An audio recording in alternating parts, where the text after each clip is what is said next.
En las últimas horas, el Grupo de Puebla y otros intelectuales y economistas a nivel de América Latina y del mundo han pedido lisa y llanamente la condonación de deuda, no solamente de la Argentina, sino de los países con problemas financieros. Lo tenemos a Alfredo Serrano en línea. ¿Cómo estás, Alfredo? Buenas noches. Hola, buenas noches, Gustavo. ¿Qué tal todo? Bien, bien. Sin lugar a dudas, bueno, vos como economista, pero también como consultor político importante para América Latina, ¿cómo estás viendo este momento? ¿Y cómo estás viendo este momento donde algunos, el Estado está muy presente acá en la Argentina, acá además en el mundo, pero hay sectores empresariales o de la sociedad que resisten, echan gente y se muestran insolidarios frente al momento? Estamos realmente en un momento de recalculando el GPS de la economía global. Hay un gran dilema. Me imagino que tú te habrás dado cuenta que ya no se habla tanto del riesgo país, se Claro. habla más del número de equipos de respiración asistida o el número de camas en unidad de cuidados intensivos.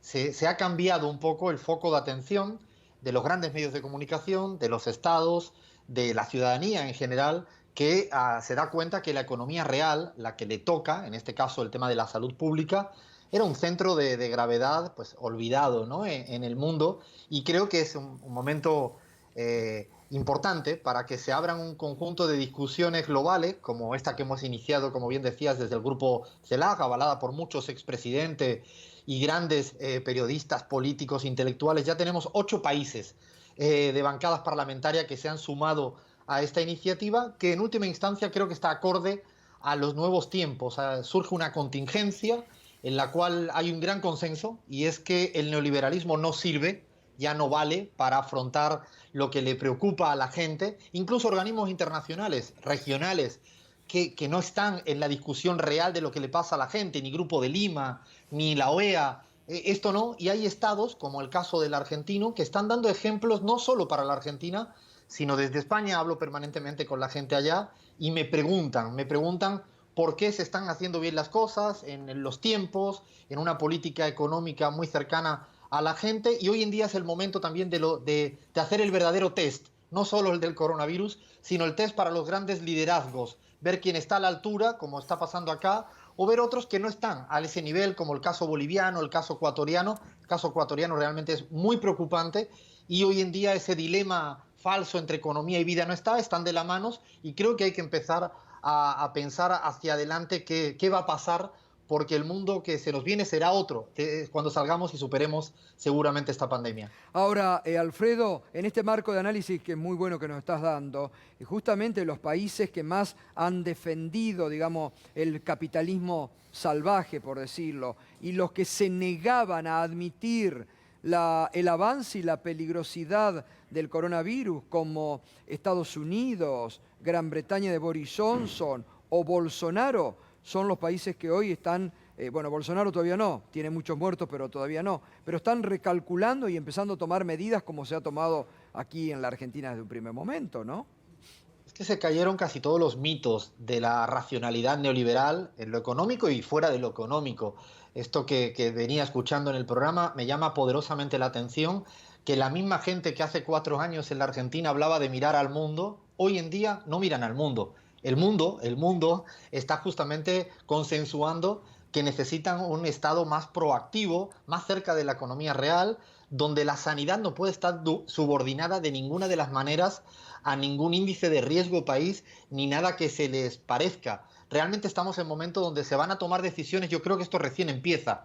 No solo el rol del Estado. Una pregunta que me hago es: seguramente van a surgir medidas, ya está pasando en Europa, que están prohibiendo comprar la caída de los valores de activos, para que no venga cualquiera y se aproveche de una situación de caída de los precios de los activos como consecuencia de la pandemia. Se ha aprobado en Francia, se ha aprobado en España, y estoy convencido de que vamos a rediscutir, como el tema de la deuda, que no tiene ningún sentido pedirle a la ciudadanía latinoamericana que realmente se ponga a afrontar la pandemia con el peso tan gigantesco que tiene el pago de la deuda. Pongo un número muy simple, Gustavo: con 100 millones de dólares que cualquier país dejara de pagar de deuda externa ahora, el Ecuador ha pagado 300 millones hace 4 días, podría comprar un total en valores promedio de 115 millones de mascarillas, 2,3 millones de guantes, 1,2 millones de test o, por ejemplo, 500 equipos respiratorios. Todo eso solo por 100 millones de deuda que dejara de pagar. Claro, no tiene, lo uno no puede ser comparado con otro y la ciudadanía entiende eso y los políticos yo creo que tienen esa responsabilidad de sintonizar con los sentidos comunes Claro. de la gente. Y estamos y seguimos hablando con Alfredo Serrano, economista y también consultor. Alfredo, recién decías, grave lo que pasa en Ecuador. Fíjate vos que los países de América del Sur que están encabezando en muertos y en infectados son Ecuador, Brasil y Chile, los tres con modelos fuertemente de centro derecha y neoliberales. ¿Algo tendrá que ver o estoy equivocado? No, absolutamente lo cierto, y yo añadiría Bolivia, que sin haber cifras oficiales, tengo información que sí, realmente el número de contagiados es increíblemente elevado y también el número de fallecidos, y ya saldrá, y es que estas cosas, la pandemia es cierto que es una situación muy grave, pero lo que existe es un rol de los políticos. Por eso decía que es el momento donde se van a ver quiénes son los liderazgos realmente con capacidad de resolver. Es De un momento de ponerse... la política, ¿no? No como están fogoneando desde el pro de la antipolítica. Al contrario, hoy es el momento de la política fuerte.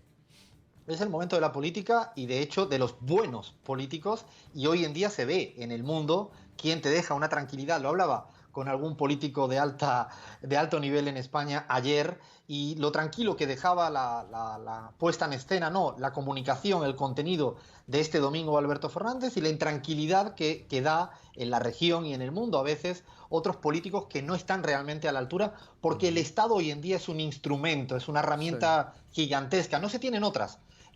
Los niveles de producción sí o sí tienen que estar aparcados en este momento. Me decía el sábado Gustavo Petro, un político importante en Colombia, que es un momento atípico porque el Estado y la sociedad paralizan en parte el funcionamiento de la economía, pero lo paralizan por un instinto, el instinto de la vida. Y eso es lo que de alguna manera creo que lo tenemos que procesar, metabolizar, y es interesante como Argentina, a diferencia de los presidentes de Chile, del Ecuador, de Colombia, están teniendo grandes dificultades para hacer una economía cercana a la gente. Y creo que este equilibrio virtuoso que hoy en día se ve acá y se ve en todos los sentidos, la verdad que lo vemos muy poco en la región, y es signo de cómo ha ido evolucionando el neoliberalismo, que se olvidaron que había gente, ciudadanos que viven en las calles, incluso en países como este que tienen altos grados de informalidad. A pesar de eso, el Estado se ha puesto rápidamente a su lado con políticas fiscales muy ambiciosas, a pesar de lo que digan los acreedores privados, que ya tocará eso en su momento. Bueno, Alfredo, te agradezco. En una línea, ¿y qué crees que puede terminar pasando en Brasil, donde los gobernadores empiezan a desobedecer al presidente y hay una rebelión frente a este imbécil de Bolsonaro? Es un colapso. Bolsonaro no tiene todavía legitimidad democrática en el ejercicio, y esto se nota en el cortísimo plazo, y creo y ojalá veamos, sobre todo por el bien de la ciudadanía brasilera, que de alguna vez por todas tome las decisiones que todos los organismos internacionales le están instando. El colapso está ahí, estamos al borde del abismo, una sociedad muy pobre, muy empobrecida en los últimos años en Brasil. Alfredo, gracias como siempre. Un abrazo. Un abrazo. Alfredo Serrano, economista y analista político. Bueno,